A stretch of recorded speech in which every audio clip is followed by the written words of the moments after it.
Good evening to all my friends in Tripura. जी भाई, मैं आपको एक ज़रूरी बात बोलना चाह रहा हूँ।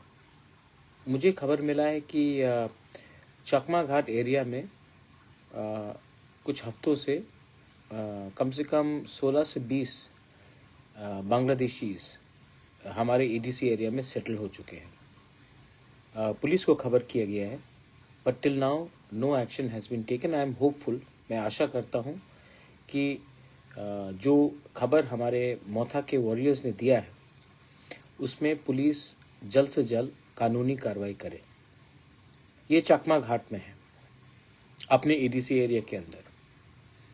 उसके बाद मेरा बात हुआ है कि किला बागमा एरिया में काफ़ी लोग रात में आते हैं और दिन में ये लोग वापस कहीं में लुक जाते हैं, लेकिन रात में वापस बहुत ये इलीगल बांग्लादेशीज सेटल कर रहे हैं अपने किला बागमा एरिया में।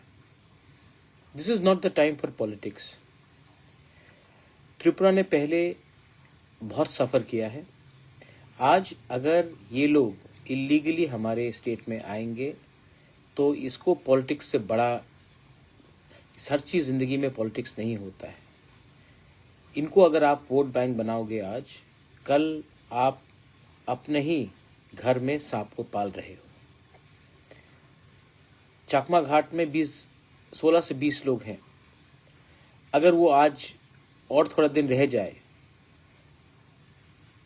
आसाम की तरफ चले जाए या कहीं में घुल मिल जाए, उनके पास आधार कार्ड तो पहले से ही मिल जाता है, पैन कार्ड मिल जाए, उसके बाद डिलिमिटेशन जब 2027 में होगा तब वो वोटर बन जाए, क्या मालूम एक ना एक दिन वो हमारा एमएलए भी बन जाए, हमारा लॉयर बन जाए, डिस्ट्रिक्ट कलेक्टर बन जाए। तो ये बहुत अन्याय हो रहा है। And I want to ask every right thinking person from Tripura, do we need more people illegally coming in from Bangladesh? Have we not suffered enough? Is it only the fight of Tiprasa people to stop these Bangladeshis from coming in, these Rohingyas from coming in? Is it only our fight, or is it everyone's fight? Isn't it every Indian's fight? People today are illegally coming in from Myanmar. They are coming in illegally from Bangladesh. And what are we doing? We are keeping quiet. Why? Because it suits our vote bank politics. Is everything about winning the next election? Or is it also about protecting your next generation? There's a big difference. Some people want to protect their next generation, like me. And some people want to win the next election, like many of these people. घर में आप इन लोगों को रख कर, क्योंकि आपको लगता है कि लैंग्वेज सेम है, बात करने का तरीका एक है, तो आपको लगता है कि ये लोग हमारे ही हैं। नहीं है, they are not our people.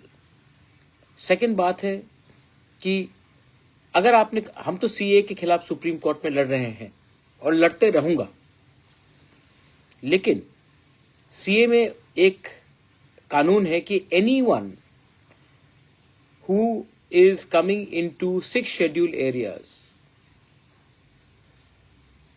anywhere in the northeast, whether he is minority, whether he is Hindu, Muslim, Buddhist, if he or she comes to Arunachal Pradesh, Meghalaya, Tripura, Nagaland, Manipur, and in Tripura, in the EDC area, even if they are legal everywhere in India, they can be legal in Gujarat, they can be legal in West Bengal, they can be legal in Uttar Pradesh, they will still not be legal in EDC areas. ये कानून clearly बताता है।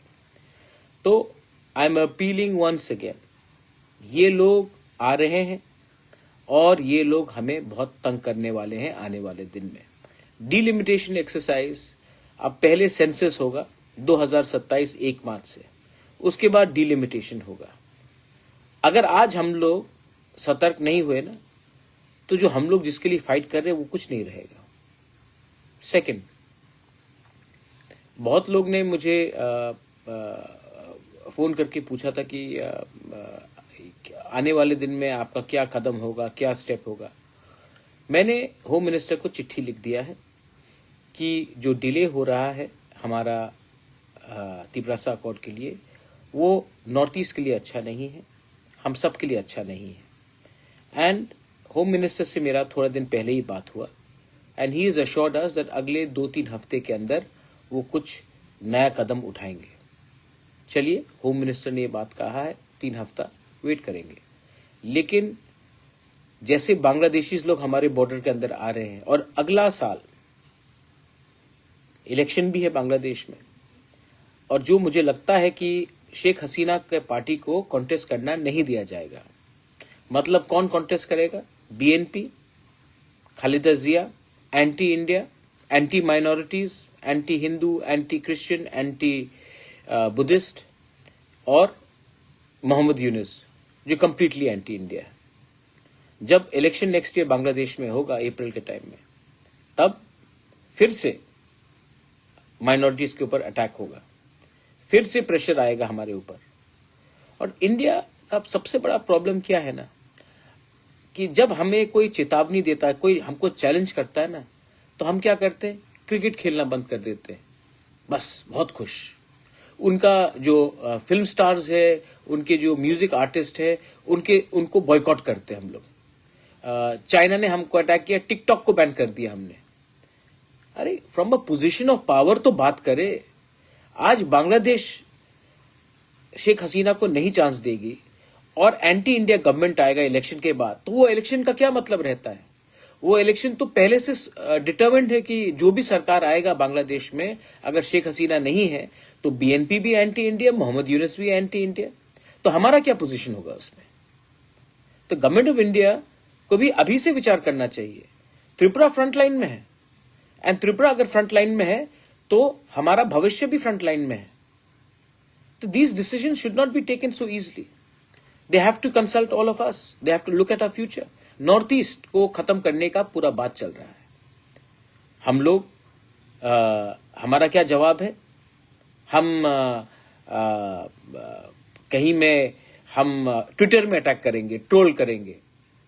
Government of India should have a clear policy on how they will not accept the elections without Sheikh Hasina in Bangladesh. That should be a policy. Because अगर हमने मान लिया कि अगले साल बांग्लादेश में इलेक्शन होता है, तो मान के चलिए कि जमायते इस्लामी का गवर्नमेंट बनेगा बांग्लादेश में, और उनका सबसे पहला निशाना इंडिया के ऊपर होगा। And Tripura being just few kilometers away, Meghalaya, Assam being few kilometers away, we will suffer the most. आपको मालूम होगा शायद कि अब से 4 दिन पहले बांग्लादेश, पाकिस्तान और चाइना का ट्राइलैटरल मीट हुआ कि ये लोग आने वाले दिन में कैसे कोऑपरेशन करेंगे। आप देख लीजिए, बांग्लादेश, चाइना, पाकिस्तान तीनों इंडिया के बहुत जिगरी दोस्त हैं ना? नहीं, लेकिन वो लोगों का मीटिंग चल रहा है, उनका प्लानिंग चल रहा है, और हम क्या कर रहे हैं? I think India needs to take this very seriously. मैंने पहले भी कहा है, चिटागोंग हिल ट्रैक्स हमारा था, कुमिल्ला हमारा था, और आज भी अगर नॉर्थ ईस्ट को, if north east has to develop, then we need direct access to the seaports, so we can actually, जो मोहम्मद यूनुस चिकन नेक के बारे बात कर रहा था, we can actually look at the prosperity of north east through the Chittagong hill port. आज भी वहां में अपने तिपरासाज हैं, गारोज हैं, खासीज हैं, चकमाज हैं, हमारे हिंदू बंगाली हैं, क्रिश्चियंस हैं। They all want to be a part, they don't want to be a part of Bangladesh. Are we doing anything to support them? Why aren't we doing anything to support them? Why are we so scared of international reaction? The international countries should be scared of India's reaction, but in the other way, we are other way around. So, I'm appealing to everyone कि कुछ कीजिए। And within Tripura, जैसे मैंने कहा, ये 2 instances है। चकमा घाट में मुझे बताया गया है कि 16 से 20 परिवार चकमा घाट में खुल्लम खुल्ला रह रहा है, और किला में भी ये चीज हो रहा है। रात के अंधेरे में जब हमारे वॉरियर्स जाते हैं तो लोग लुक जाते हैं, और दिन में काम करते हैं और रात में फिर से कहीं छिप छिप कर आते हैं। आई डोंट थिंक दैट सिर्फ हमारे स्टेट एडमिनिस्ट्रेशन से कुछ होगा. We need Assam rifle, we need BSF, and we need a joint monitoring committee जो detect, delete and deport all these illegal Bangladeshis, these Rohingyas. Time to, ये समय नहीं है पॉलिटिक्स करना, ये समय है हिंदुस्तानी बनकर अपने देश को बचाना. आज भी अगर हम लोग तिपरासा बंगाली होकर फाइट करेंगे, मणिपुरी बंगाली तिपरासा बिहारी होकर फाइट करेंगे, आज भी हम अगर हिंदू मुस्लिम क्रिश्चियन बुद्धिस्ट होकर फाइट करेंगे ना, तो ये ज्यादा दिन नहीं है जब पड़ोसी देश हमारा जगह ले ले, हमारा जमीन ले ले. ये पहले भी हुआ है, आने वाले दिन में फिर से होगा. Learn from the mistakes of the past. This is my message to everyone. और जो लोग, मैंने अमित शाह से बात किया है और जब मैं मिलूंगा ये बात तो मैं रखने वाला हूं. और this is the right time to implement the Tiprasa accord with our land rights. अगर हमारे पास हमारा जमीन का अधिकार होगा, आसाम राइफल BSF से ज्यादा अच्छा हम अपना जमीन का रक्षा कर सकते हैं. हजारों साल तक कोई मुगल हमको राज नहीं कर पाया, अंग्रेज भी नहीं कर पाया, और ये बांग्लादेशी भी नहीं कर पाएंगे अगर आप अपना हानी बिसा को, तिपरासा को अपना जमीन का अधिकार दे दें. That's why I am asking to implement our accord, not for my personal gain, not that I need more properties, but to protect the future of our people, our children. Please understand what I am trying to say. जिंदगी में राजनीति से भी बड़ा कुछ चीज और होता है, अपने बच्चे का भविष्य. बेलाइनो हमबाई, धन्यवाद, खुलुंखा, जय हिंद.